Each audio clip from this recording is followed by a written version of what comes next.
Yeah, that's what happened to us early on in this 2.4-hour race. But despite that setback and many others, we still managed to bag a win in our class. Our race should have ended in many occasions, but it just didn't.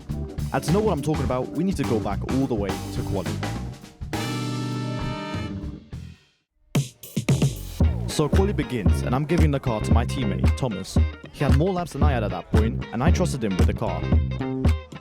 Unfortunately, however, on his first quali lap, he's going to understeer into the outside wall of T5 and give us a 2x, which invalidates the lap and damages the car.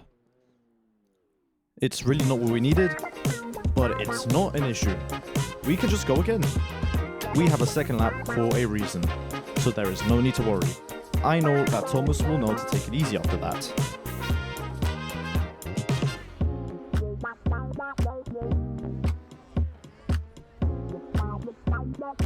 And he invalidates the second lap. Oh, brother, this guy stinks! On a street circuit, quali, as we all know, determines the race usually. But that's as long as everybody in front keeps it clean. Will that happen? Let's find out. The green flag comes down out of the last corner, and we catch the Red Bull LMP sleeping, moving us up a position straight from the get-go.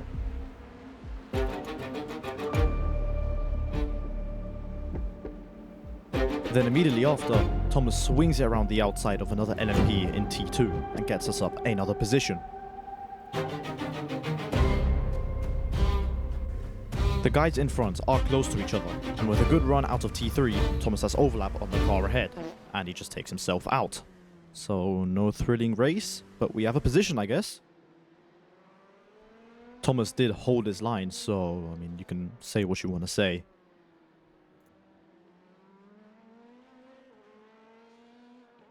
Then the white car ahead loops it on cold tires, moving us up another position. And just after the first lap, we are up into P5. Half of the positions that we gained were from respectful and well-executed overtakes. The others were from other people screwing it up. Nevertheless, we're in a good spot, and the guys ahead are close together, so should they start eventually battling, we can easily get back on them.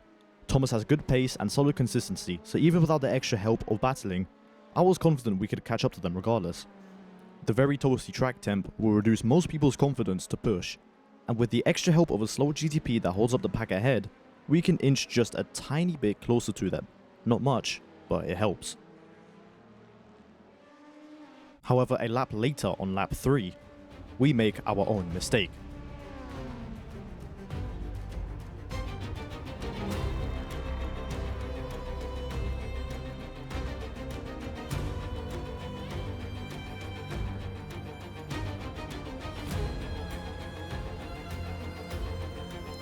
Thomas overestimates the braking capabilities of the car and sends it deep into T7, sending us into the runoff and dropping us all the way back into P9, exactly where we started.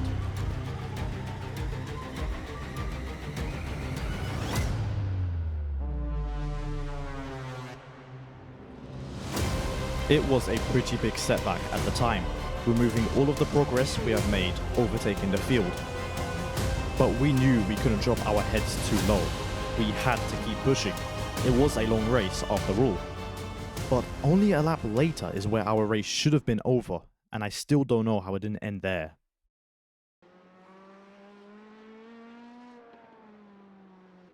Thomas was unaware of the car pointing the wrong way, and it was too late once he noticed.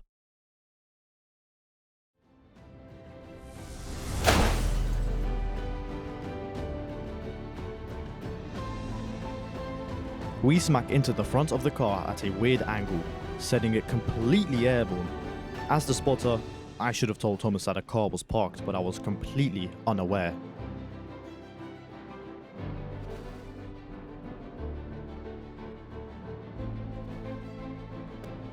However, our car was fine. We had no visible damage, and our suspension wasn't damaged at all, so I guess we didn't lose much from it, just a bit of time. Anyway, we continue, and after some hot lapping, we catch up to P6 and P7. Yeah, get out of your system. These two weren't lapping as fast as Thomas was at the time, despite us committing murder earlier. And after a good run out of T6,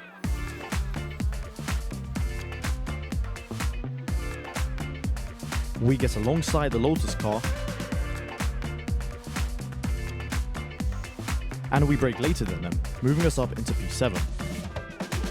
However, as you may have noticed, Thomas may have braked a little bit too late and gave the Red Bull car in front a bit of a scare. Looking at the gearbox camera, we quite literally almost took them out, but no harm was done, so we continue.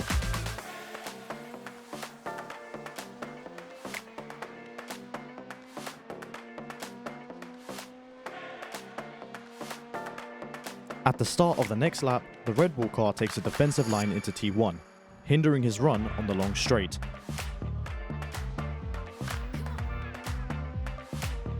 They don't bother trying to defend it.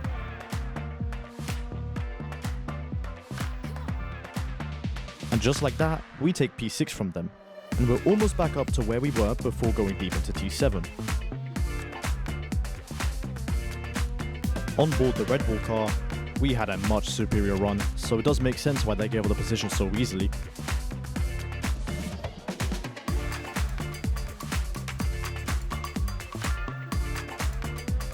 So, after starting P9, working our way up into P5, and dropping back down into P9, we're now up into P6.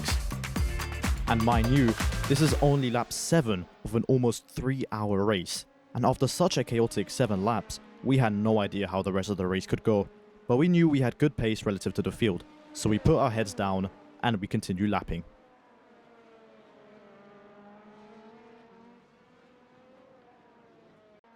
Now, despite being in a good spot after everything that happened, we still had a lot of work to do.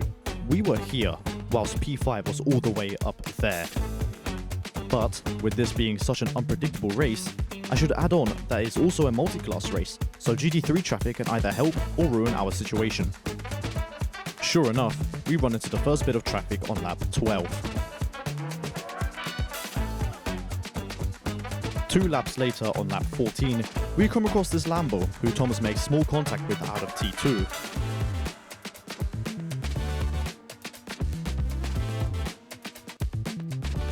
And for whatever reason, the Lambo defends the inside of T3 and then swerves to block off Thomas from overtaking.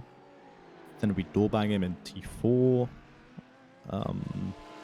But our straight line speed is far superior and we get by on the straight. A very stubborn GT3 loses us some time, but it's not the end of the world. A lap later, we have a bit of a close call with the lapped LMP exiting the pits. It's an awkward pit exit, exiting right on the racing line. Thomas misjudges his speed through the corner and gives the car a small love tap. Doesn't do anything to us or them, so we just continue. The next few laps were pretty dry, just some hot lapping and we start catching P5. Whether he had a bad time in traffic or wasn't up to pace is beyond me. Like an absolute godsend, this 911 completely dives P5 and completely smacks him out of the way, bringing us right up to his gearbox. I still haven't got a clue why they did what they did, but so what? We can get back up into P5 now.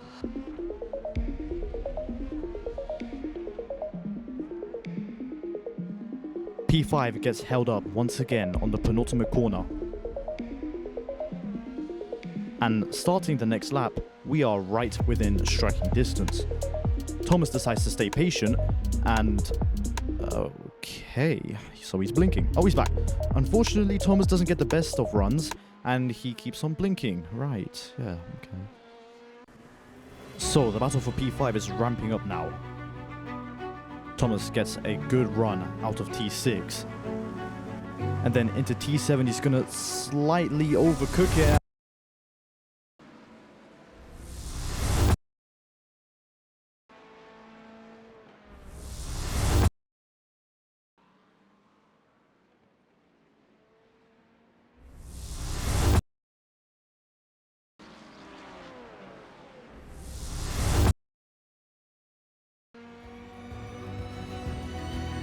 He overcooks T7 and almost smacks into one of the GT3s ahead and goes into the runoff, repeating the same mistake he had done on lap 3.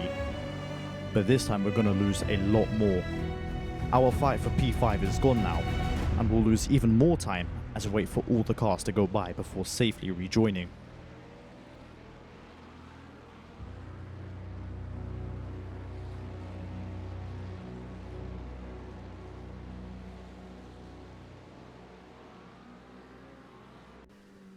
So, we rejoin, sitting in P6. But, an unexpected upside to this is we also have clean air right ahead of us. So, Thomas decides that he's gonna lock in and start pushing and putting in quick laps in an attempt to catch up to everybody ahead.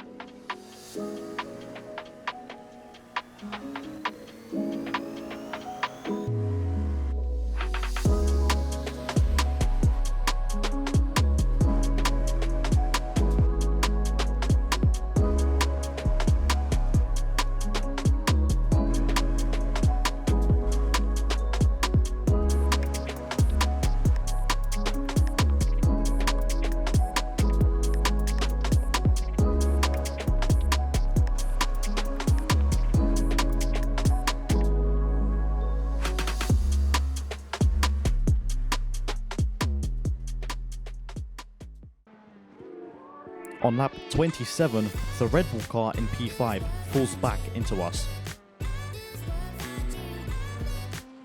He has a slow run into the hairpin, and Thomas is not messing around, sending a nasty dive down the inside out of nowhere and snatching P5 from the Red Bull car.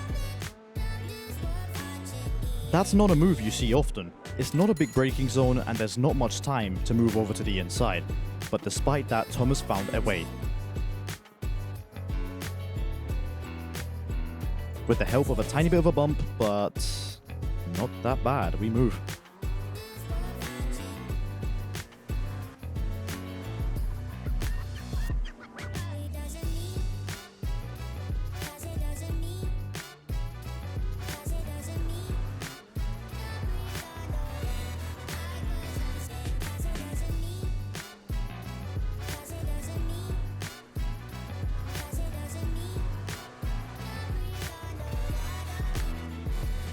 The rest of the stint was just some solid laps, getting by traffic swiftly, not wasting any time.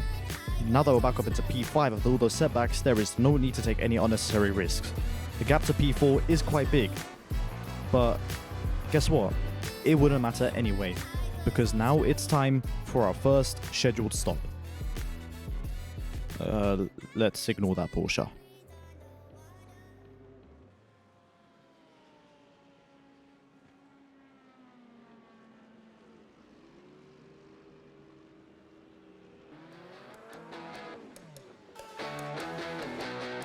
So, now it's time for me to hop in the car.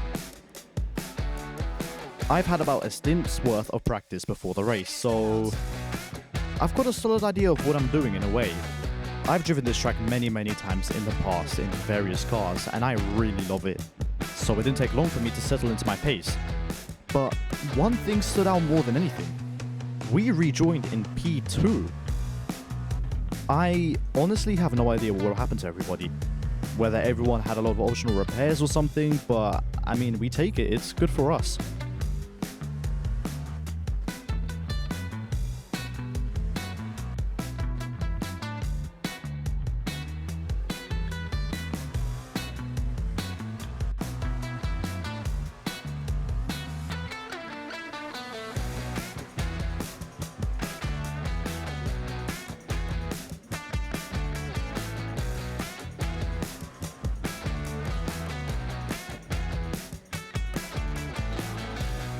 About early on or midway into my stint, I catched this LMP who was laps down on us.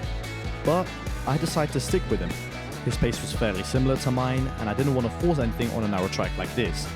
Since we're in a good spot, I didn't want to take any risks. I just wanted to lap at my own pace and catch up to the leader. However, as I got closer to him, I did feel like I was losing a bit of time staying right behind him. He wasn't much slower than me, I was just a lot quicker in the final sector, which threw me off a bit. As time progressed, I got more impatient sticking behind him, and I wanted to eventually find a way by. I was hoping the slow traffic would help me out, but it didn't really seem to do much. Fortunately for me though, the opportunity would present itself without me having to do anything.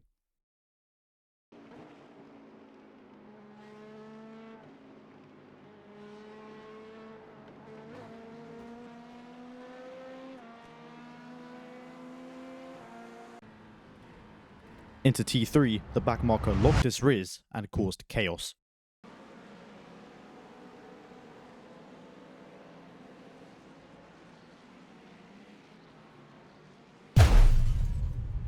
He locks his Riz and goes straight on into the GT3, shoving him into the tyre barrier. I found a gap through the chaos, however some people weren't as lucky as me.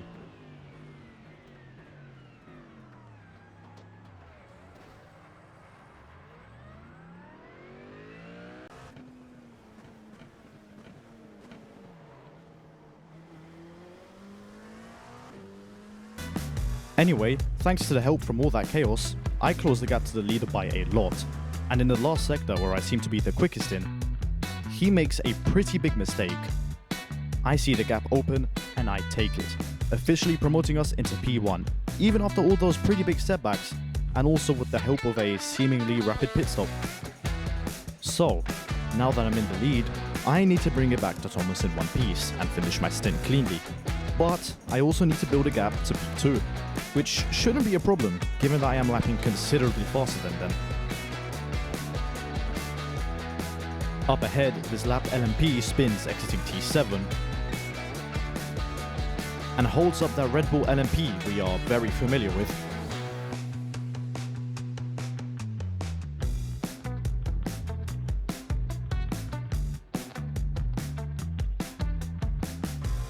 He does get it going again, but now he starts fighting with another lapped LMP, which brings both of them closer to me, the leader. The car that had that spin earlier lets me by without any issues. But one thing is for certain, this next backmarker won't just let me by. If he wants me to pass, I'll have to work for it myself. I was then just sticking behind him for a decent few laps. He didn't seem to be so much slower than I was, so I didn't try getting by so urgently, especially because I just need to bring the car back in one piece since I am in the lead. Hot lapping together for some time, we catch up to that Red Bull LMP. The backmarker ahead tries to force the issue on the Red Bull car, causing contact and giving me a clean way by. But now I also need to get by the Red Bull car too, because I don't want to get slowed down and fall back into P2's hands. Unfortunately, I'll get caught up in something that could have for sure ended my race.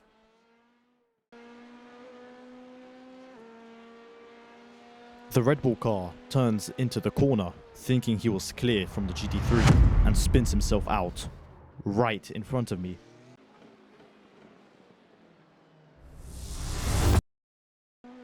I fortunately managed to get it stopped, but we all concertina up.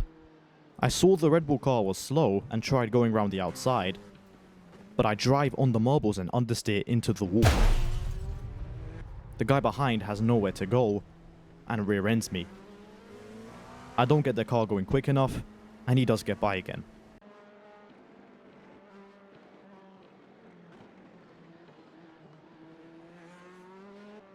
But surprisingly, still no damage. I got rear-ended twice, and everything is still there, so it costed me time, but I'm still in the race, and that's really all that mattered. It could have been much, much worse had the guy behind not been paying attention, or even me after getting stuck behind the spun Red Bull car. Now, if we leave the car for a sec, and look at the iRacing overlay and take a look at our position, it says we are P3. But that's not position in class, that's position overall. So in a field of GTPs, cars that are much faster than LMPs, we have a shot at a podium overall. So despite going deep into T7 on lap 3, sending a car literally airborne, and almost taking out ourselves and other cars by going deep into T7 again, we are P3 overall as it stands. Weird how endurance racing works. But now, we need to get by these back markers so we don't get held up any further.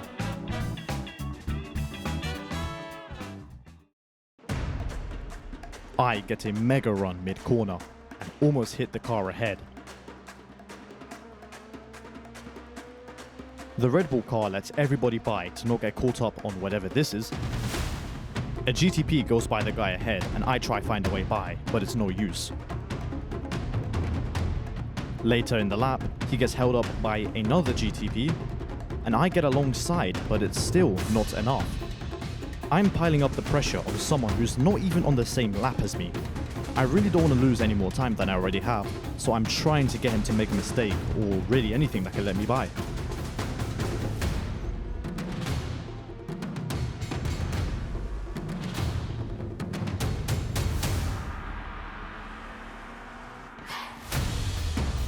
He hits the outside wall coming out of the last corner, but he doesn't lose any time from it.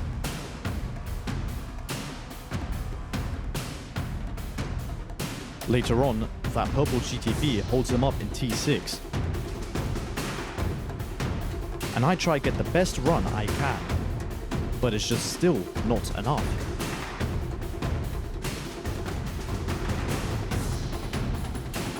You can see just how much I gain in that final sector. I have to lock on my fronts to avoid rear-ending him. Fortunately for me though, both the back marker and the GTP boxed. So finally, I can get some clean air running and build on that gap behind to P2. The rest of my stint was quite uneventful. I decided to do some lift and coast so I don't overdrive my already pretty worn tires. And eventually, my time in the car is up. And I can finally relax and let Thomas finish this race, hopefully still being in P1.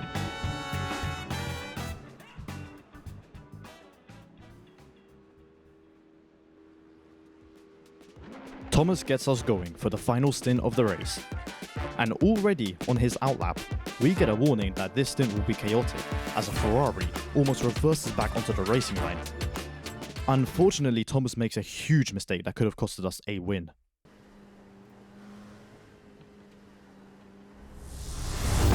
You can probably guess what happened afterwards.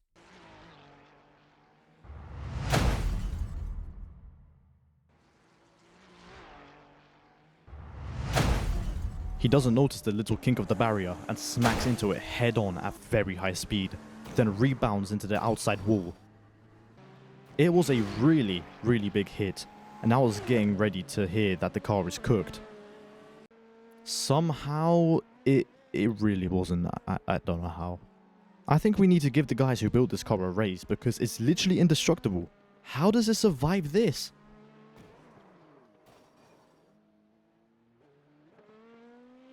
Anyway, we move on from that since nothing happened to the car. And Thomas now just has one job. That's to bring her home from the lead. At this point, the track had cooled down by a lot, so there's going to be more grip than what there was at the start of the race. So now I can sit back and watch Thomas bring her on. At this point, there's about 40 minutes left to go, and we've got about a 1 lap gap to P2. So should anything happen, we won't exactly have to pay for it much, because the gap is just so big. But there's another issue that we just found out. We will need a splash and dash, which could potentially remove our precious 1 lap gap. And we both wanted that 1 lap gap, mainly for the bragging rights. And P2 was on a different cycle than us, so we estimated that they wouldn't need to pit, which would definitely take away our 1 lap gap. Of course we'll still be in the lead, but, you know. A faster bank marker was coming up on us quick, and Thomas decides to be the bigger man and let him by in an attempt to 1, not battle and lose time anyway, and 2, because the slipstream can help our fuel numbers. Even though the straights aren't very long, every little helps. Sadly, that gap just kept growing and growing and growing, and eventually we lost them entirely, which sucks. But not to worry, because we probably wouldn't have even been able to capitalize off of the slipstream anyway, because the straights are so short. Thomas had a lot of clean air, and he used it to his advantage, setting quick laps, consistent laps, and extending that gap behind. The track was nice and cool at this point, so Thomas had a lot of confidence to push the car more for those extra tenths. He also started to fuel save quite aggressively, which helped our numbers, but by that point we left it for too late, so there wasn't much point in doing so. Nevertheless, Thomas still continued because we wouldn't lose much from it. The gap was big enough that we didn't need to worry about being the quickest car in the field. Our priority was to skip the extra stop and, of course, keep that 1 lap gap behind. We caught up to P2 a few laps before our splash and dash, and we were about to lap them a second time. They weren't about to let it happen so easily, but they were clearly overdriving.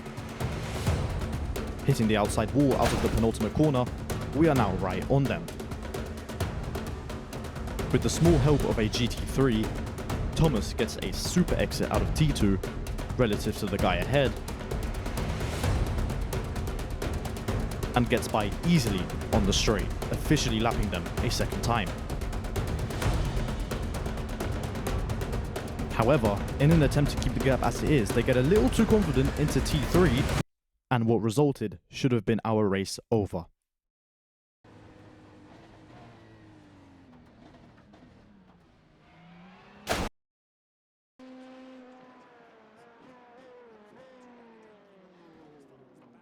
He has nowhere to go.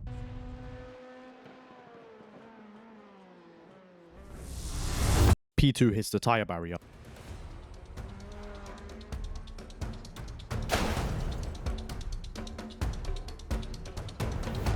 Thomas gets caught up in it and hits both P2 and the wall. He honestly couldn't do anything at that point. He was just stuck behind him.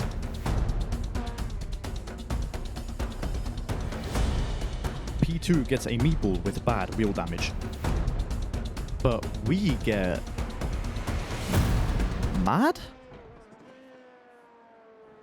We didn't get any damage from it somehow, which honestly is just bizarre. So, now that P2 got a meatball, even with a splash of fuel, we'd still keep that gap. But not only that, we'd extend it to 2 laps because P3 was a lap down on P2. So now it's basically settled. We have pretty much won this race. It would be impossible that we lose this lead. Thomas has been putting in great laps with good consistency, so I trusted him with his final lap. We boxed for fuel on the white flag. No tires, just 1 lap of fuel, and extra for the celebration. He surely gets going. And after a chill final lap with no traffic and no one behind us, just Thomas, the car, and the track, after a super chaotic 2.4 hours, dropping many places and gaining many, we crossed the line in first place.